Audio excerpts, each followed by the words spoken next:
Hai, Assalamualaikum dan selamat sejahtera. Selamat datang ke channel YouTube saya. So, hari ini kita akan buat beberapa unboxing dan juga sedikit review untuk Apple product. So, tanpa melengahkan masa, jom kita tengok. Okay, hai, Assalamualaikum. So, hari ini kita akan unboxing 4 benda daripada Apple. Yang pertama adalah iPad Air 4th generation. Yang kedua adalah Apple Pencil. Dan ketiga adalah Usbc. Dan finally adalah Magic Keyboard. Sebab ramai DM cakap minta review Magic Keyboard. So kita unboxing 4 benda ni. So kita unboxing iPad Air dulu. Kita ada adalah daripada Perak, Segi Syalam. Sebab dekat Perak tak ada spek yang kita nak. So ini adalah iPad Air 4th Gen, color sky blue, cellular. The highest is 564GB if I'm not mistaken. So ini color dia, sky blue. Apa kan? So kita tak jap. Tapi apa yang ada kat dalam kotak ni, kita ada semua daripada Apple dia pin. Kita buka SIM dia, sebab ni cellular. Lepas tu dia punya SIM condition dia, dan ghost. Selain daripada tu, kita ada kita ada plug dia, and then cable C to C type. So kita letak dia semua kat tepi. Item kedua adalah Magic Keyboard.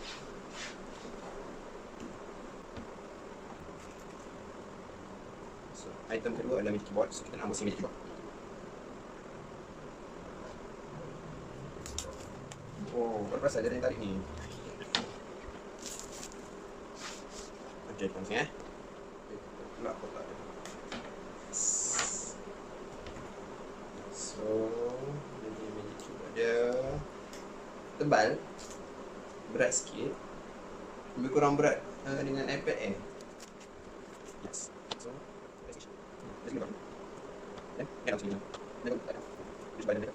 dalam Magic Keyboard punya box ni dia ada Magic Keyboard dan juga few certificate dan juga manual daripada Apple.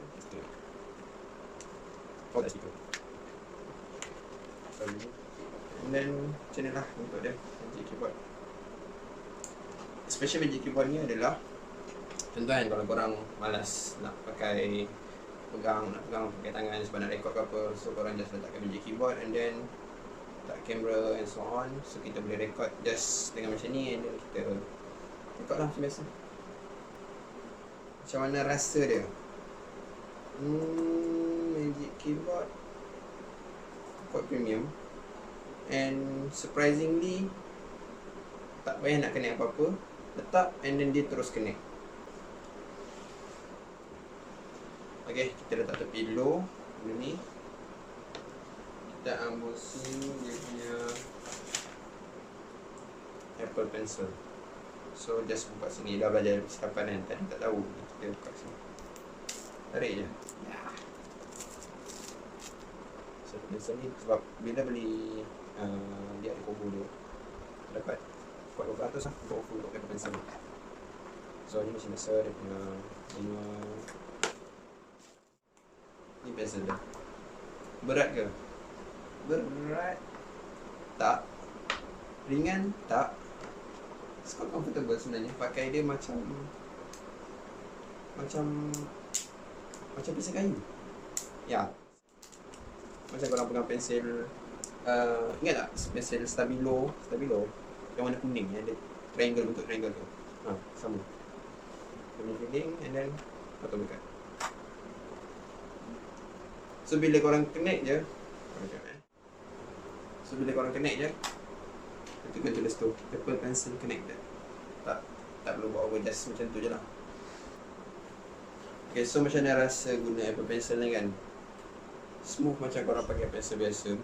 Dia ada satu lagi paper yang screen layer yang nama dia paper light, tapi tak ambil lah sebabnya tak, rasa macam tak perlu. Sebabnya mostly kalau yang nak pakai tu graphic designer yang suka melukis kertas. Tapi rasa dia macam korang tulis kat pensel biasa je. Benda terakhir kita nak unboxing adalah Usbc to digital AV. Ni adalah untuk projektor. Sebab basically beli benda ni adalah untuk mengajar. Kalau korang tak beli Apple punya produk, Apple punya adapter, korang boleh juga beli third party punya adapter, which is much more murah sikit daripada Apple punya. Macam tu. So just cukup je dekat korang punya. Okay, ready? If you found the one, you should never give her up. I think it's the way life changes when in love, yeah. I surround my soul with the positivity. That's why I don't worry about. Okay, so macam mana dengan video tu, harap korang enjoy. Kalau ada apa-apa komen ataupun pertanyaan, boleh type dekat komen di bawah. Sebelum akhiri video ni, saya nak ucapkan terima kasih dan jangan lupa like, subscribe and share. I think we should have some